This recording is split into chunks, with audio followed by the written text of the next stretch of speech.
नमस्कार विद्यार्थी मित्रांनो, SYBA राज्यशास्त्र राजकीय विचारप्रणाली या पेपरमध्ये विचारप्रणालीच्या या दुसऱ्या भागामध्ये प्रकरणाच्या दुसऱ्या भागामध्ये आपल्या सर्वांचं स्वागत आहे। मागील लेक्चरला आपण या विचारप्रणालीच्या संदर्भामध्ये त्याचा अर्थ उदय याची आपण उहापोह केलेली आहे। या भागामध्ये साधारणतः विचारप्रणालीचे स्वरूप याचा आपण अभ्यास करणार आहोत। म्हणून राजकीय विचारप्रणाली किंवा सर्वसामान्य विचारप्रणाली यांचं स्वरूप कसं असतं त्या संदर्भामध्ये थोडक्यात आपण विचार करणार आहोत। राजकीय विचारप्रणालीचं स्वरूप बघत असताना आपल्याला पहिला मुद्दा बघावा लागतो तो म्हणजे विचारप्रणाली नेहमीच राजकीय असते। विचारप्रणाली ही नेहमीच राजकीय असते याचा अर्थ असा असतो की राजकीय समस्या राजकीय प्रश्न सोडवण्यासाठी विचारप्रणालीचा उपयोग तर होतच असतो, परंतु एक प्रकारे विचारप्रणालीचा वापर राजकारणामध्ये किंवा सत्ताकारणामध्ये मोठ्या प्रमाणात केला जात असतो। पर्यावरणवाद असेल, स्त्रीवाद आहे किंवा आणखी काही असेल, मार्क्सवाद आहे, यासारख्या विचारप्रणालीचा जो काही उचल आहे त्याची किंवा त्याला जे काही वापर आहे याचा वापर नेहमीच राजकारणासाठी होताना आपल्याला दिसत असतो। बऱ्याच वेळेस क्रांती ही करण्यासाठी विचारप्रणालीचा उपयोग तर होतच होतो, परंतु विचारप्रणालीला नेहमीच राजकारणाची झालर असते आणि म्हणून एखादी विचारप्रणाली कधी उदयास आणायची, कधी ती रन करायची आणि कधी तिचं महत्त्व कमी करायचं या संदर्भामध्ये राजकीय किंवा सत्ताधीश यांच्याकडे मोठ्या प्रमाणामध्ये चाव्या असतात असं म्हणायला हरकत नाही, परंतु नेहमीच असं होतं असं नाही।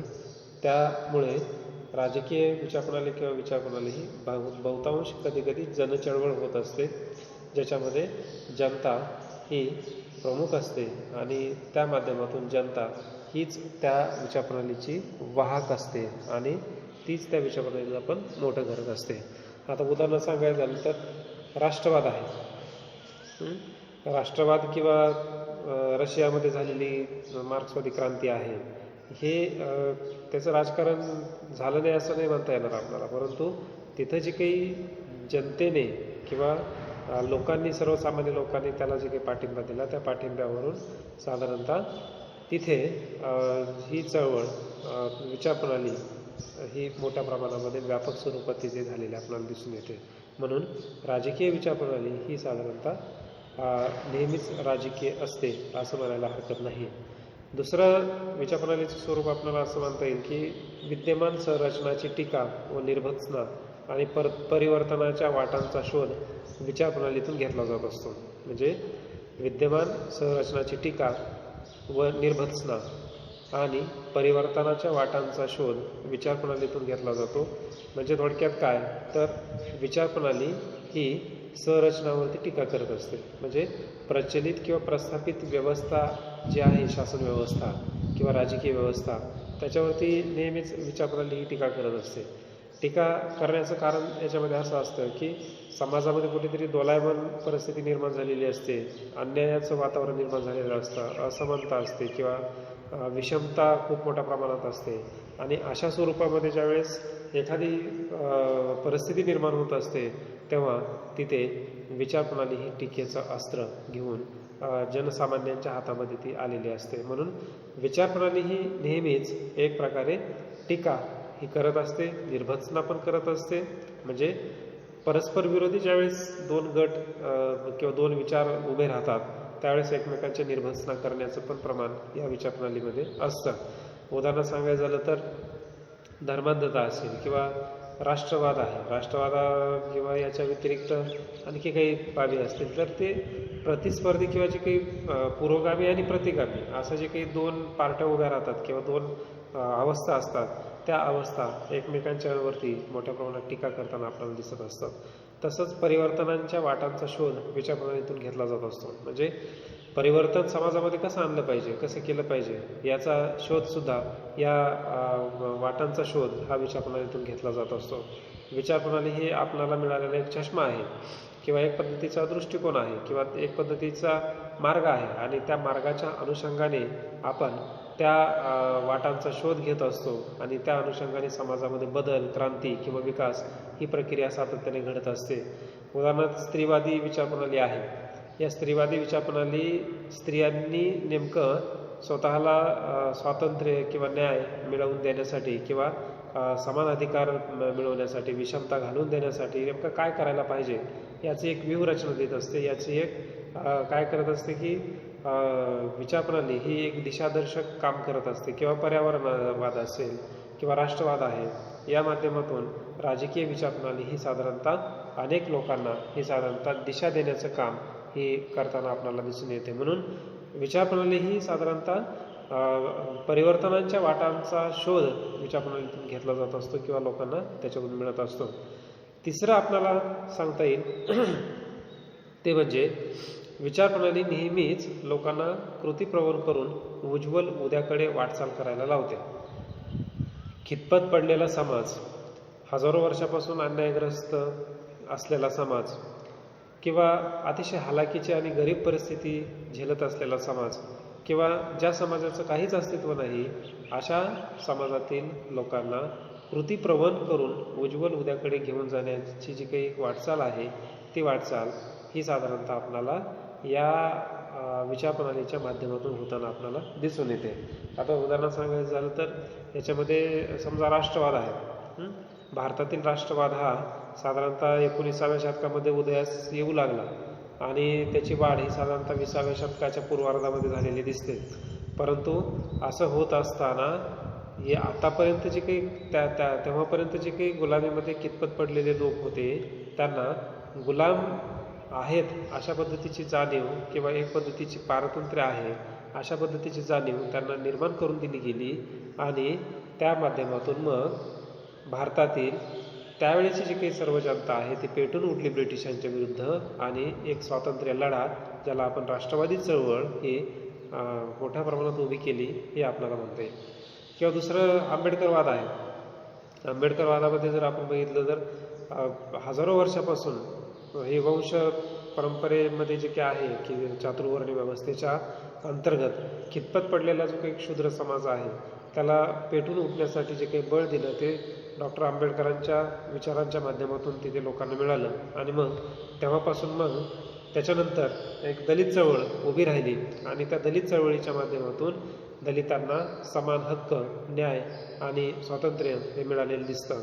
14 तळ्याचा सत्याग्रह असेल किंवा काळाराम मंदिराचा सत्याग्रह असेल किंवा आणखी काही मनुस्मृतीचं दहन आहे, राजकीय आरक्षण असेल, सामाजिक आरक्षण असेल, आर्थिक फायदे असतील, या संदर्भामधून आपल्याला असं दिसून येतं की ज्या समाजावरती हजारो वर्षापासून अन्याय झालेला आहे त्याला कुठेतरी न्याय देण्यासाठी अशा पद्धतीचं एक स्पेशल कॉम्पोनंट प्लॅन हा तेव्हापासून ते आजपर्यंत बनवत असताना आपल्याला दिसून येतो. म्हणून विचारप्रणाली ही नेहमीच लोकांना कृतीप्रवण करून उज्ज्वल उद्याकडे घेऊन जाण्यासाठी वाटचाल करायला लावत असते. म्हणून आपल्याला हे तिसरं महत्त्वाचं स्वरूप आपल्याला हे सांगता येईल की विचारप्रणाली ही नेहमीच लोकांना कृतीप्रवण करत असते. कृतीप्रवण म्हणजे काय तर ॲक्टिव्ह करणे.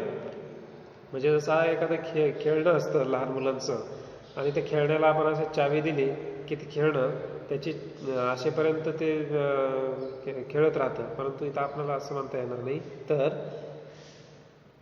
एक पद्धतीने एक वैचारिक शिदोरी देण्याचं काम ह्या विचारप्रणालीच्या माध्यमातून देता येत असतं. म्हणून राजकीय विचारप्रणाली किंवा कुठलीही विचारप्रणाली ही आपल्या अनुयायांना काय करायला लावते तर एक कृतीप्रवण बनवते आणि त्या पद्धतीने तो व्यक्ती किंवा अनुयायी हा वर्तन करत असताना आपल्याला दिसून येतो. यासोबतच आणखी जर बघायचं झालं तर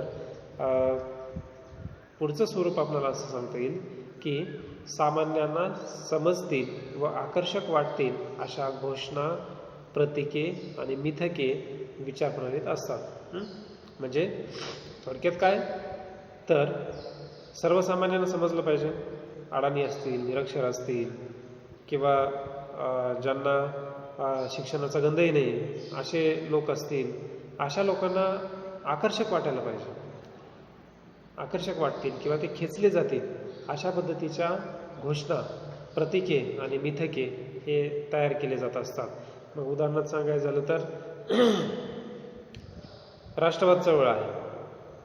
चले जाओ चळवळ असेल किंवा लोकमान्य टिळकांचं वाक्य आहे की साधारणतः त्यांनी उभी केलेली काही वाक्य असतील किंवा स्वराज्य हा माझा जन्मसिद्ध हक्क आहे आणि मी तो मिळवणारच, तो वाक्य असेल किंवा इतर विचारप्रणालीमध्ये असेल, उदाहरणार्थ सांगायचं स्त्रीवाद हा आमच्या शरीरावर आमचं राज्य किंवा आमचा हक्क, हे पण त्याच्यामध्ये असलेलं दिसून येतं. म्हणून ह्या बाबीसुद्धा आपल्याला दिसून येतात की प्रत्येक विचारप्रणाली ही अशा पद्धतीच्या घोषणा निर्माण करत असते. थोडक्यात विचारप्रणालीमध्ये जे काही महापुरुष किंवा त्यावेळेस पूर्वीचे होऊन गेलेले लोक आहेत त्यांचं उदो करणाऱ्या किंवा त्यांचं काय म्हणता येईल की मोठेपण जपणाऱ्या अशा काही विचारप्रणाली ह्या घोषणा निर्माण करत असतात, प्रतीकं निर्माण करत असतात.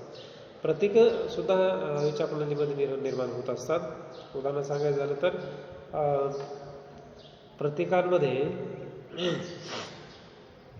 धर्म आहे, धर्मवाद आहे. धर्मवादाचं वेगळं प्रतीक असू शकतं किंवा मार्क्सवादाचं आहे. मार्क्सवादाचं लाल किंवा ते असलेलं दिसून येतं आपल्याला. किंवा याच्या व्यतिरिक्त जर आपण बघितलं तर स्त्रीवादाच्या अनुषंगाने पण त्याचे वेगवेगळे सिम्बॉल्स निर्माण झालेले दिसतात आपल्याला जेंडरच्या अनुषंगाने. किंवा याच्या व्यतिरिक्त इतर काही विचारप्रणाली असतील, पर्यावरणवाद असेल किंवा आणखी काही असेल, तर ह्यासारख्या विचारप्रणाली ही साधारणतः प्रतीकं निर्माण करत असतात आणि ती प्रतीकं अनुयायी हे साधारणतः आपल्या शर्टवरती, आपल्या टी शर्टवरती, आपल्या गाड्यांवरती ते वापरत असतात आणि त्या माध्यमातून त्या विचारप्रणालीचा प्रसार होत असताना दिसतो आपल्याला. म्हणून विचारप्रणालीचे वाहक, विचारप्रणालीचे प्रचारक हे कोण असतात तर अनुयायी असतात आणि ते प्रचार कसं करत असतात तर ह्या प्रतीकांच्या माध्यमातून ते करत असतात. म्हणजे तुम्ही बघा की हिंदुत्ववादी विचारप्रणाली असेल तर भगवा आहे, भगवा रंग किंवा भगवा ध्वज आहे. याच्या व्यतिरिक्त काही असे आणखी काही हे असतात. हिटलर आहे, हिटलरने सुद्धा स्वतःची अशी एक वेगळे व्यक्तिमत्व आणि एक वेगळेपण निर्माण केलेलं होतं. किंवा याच्या व्यतिरिक्त आणखी सांगायचं झालं तर अशा अनेक लोक होऊन गेलेले आहेत की जे स्वतःची प्रतीकं त्यांनी डेव्हलप केलेली आहेत आणि त्या अनुषंगानेच सर्व अनुयायी त्याचं फॉलो करत असताना दिसतात आपल्याला. याच्या व्यतिरिक्त आणखी काय सांगता येईल तर 2013मध्ये 12-13मध्ये अण्णा हजारेंनी भ्रष्टाचार विरुद्ध चळवळ उभी केली आणि लोकपाल विधेयक आणलं पाहिजे याच्यासाठी चळवळ उभी केली. आणि मग ह्या चळवळ उभी करत असताना त्याच्यामधून एक काही प्रतीकं डेव्हलप झाली. मग ते गांधी टोपी असेल आणि मग त्याच्यावरती लिहिलेलं असायचं की मी अण्णा किंवा आप अशा पद्धतीचे त्याच्यावरती लिहिलेलं असायचं आणि मग ते लोक हे साधारणतः प्रचार करण्याचं एक काम त्याच्यातून होत असताना दिसतं आपल्याला. किंवा समाजामध्ये आणखी जर बघितलं तर आपल्याला अनेक असे परिवार आहेत धार्मिक किंवा ज्याला आपण म्हणता येईल की आध्यात्मिक परिवार, हे सुद्धा वेगवेगळ्या प्रकारचे प्रतीकं हे डेव्हलप करत असतात आणि ते साधारणतः पुढे हे केलं जात असतं. मिथके पण त्या विचारप्रणालीमध्ये असतात. मिथक म्हणजे काय तर एक विशिष्ट पद्धतीच्या कथा किंवा काय म्हणता येईल त्याला त्या गोष्टी किंवा त्याचं महत्त्व सांगणाऱ्या विशेष अशा योजना ह्या त्या मिथकामध्ये असतात आणि ते मिथकसुद्धा डेव्हलप केलं जात असतं आणि आख्यायिका ही त्याच्या मागे असते. आणि साधारणतः या माध्यमातून घोषणा, प्रतीका आणि मिथके या माध्यमातून विचारप्रणाली सर्वसामान्यांना आकर्षित करत असताना आपल्याला दिसून येते. म्हणून विचारप्रणाली ही साधारणतः सर्वसामान्यांना समजतील व आकर्षक वाटतील अशा घोषणा, प्रतीके आणि मिथके विचारप्रणालीमध्ये असतात. याच्यानंतर पुढचं स्वरूप आपल्याला असं सांगता येईल ते म्हणजे चळवळीची धोरणे, कृत्या व व्यावहारिक उपक्रम यांची दिग्दर्शन विचारप्रणाली करत असते. म्हणजे चळवळीचं धोरण आहे किंवा धोरणे, चळवळीच्या विविध कृत्या किंवा त्याला व्यूहरचना म्हणूया आपण, आणि त्याचे व्यावहारिक उपक्रम याचं दिग्दर्शन हे साधारणतः विचारप्रणाली करत असते. म्हणजे चळवळ, कुठलीही चळवळ घ्या, चळवळ म्हटलं की त्या चळवळीला दोन बाजू असतात. एक म्हणजे प्रत्यक्ष कृती आणि दुसरी म्हणजे विचारप्रणाली. विचारप्रणाली आणि कृती यांची जोड असेल तरच ती चळवळ ही यशस्वी होत असते. आता उदाहरण सांगायचं झालं तर मार्क्सवाद आहे. मार्क्सवादी कार्ल मार्क्सने सांगितलेलं जे काही तत्त्वज्ञान आहे ते एका बाजूला आहे आणि दुसऱ्या बाजूला त्याचा अनुयायी वर्ग जो तयार झाला आणि जो कामगार वर्ग आहे, फॉलोअर्स आहेत, ते दुसऱ्या बाजूला. मग ह्या दोघांचा मिलाप होणं गरजेचं आहे किंवा एकमेकांमध्ये एक होऊन ते पुढं जाणं गरजेचं आहे. पर्यावरणवादाच्या बाबतीमध्ये तेच आहे. पर्यावरणवादाची तत्त्वे डेव्हलप झालेली आहेत, परंतु त्याचे अनुयायी हे फार मोठ्या प्रमाणामध्ये अजून नाही आहेत. त्याच्यामुळे ती चळवळ फारशी यशस्वी होताना दिसत नाही. किंवा स्त्रीवादाची विचारप्रणाली असेल. स्त्रीवाद हा डेव्हलप झालेला आहे विचाराच्या अनुषंगाने, परंतु ते प्रत्यक्ष समाजामध्ये किंवा व्यवहारामध्ये आणण्यासाठी जे काही आवश्यकता असते ती म्हणजे त्याचे जे काही अनुयायी आहेत, फॉलोअर्स आहेत, केवळ महिलाच त्याचे फॉलोअर्स असून चालत नाही, तर याच्यासोबत आपणाला साधारणतः पुरुषसुद्धा त्याच्यामध्ये सहभागी झाले पाहिजेत. तेव्हा कुठेतरी ती चळवळ यशस्वी ठरू शकते. याच्या व्यतिरिक्त लोकशाही समाजवादी चळवळ आहे. राम मनोहर लोहिया यांनी सांगितलेला सत्याग्रही समाजवाद आहे. किंवा याच्या व्यतिरिक्त आणखी काही विचारप्रणाली असतील, त्या विचारप्रणाली ह्या साधारणतः विविध चळवळी ह्या साधारणतः त्याची धोरणं ठरवण्याचं काम ही विचारप्रणाली करत असते.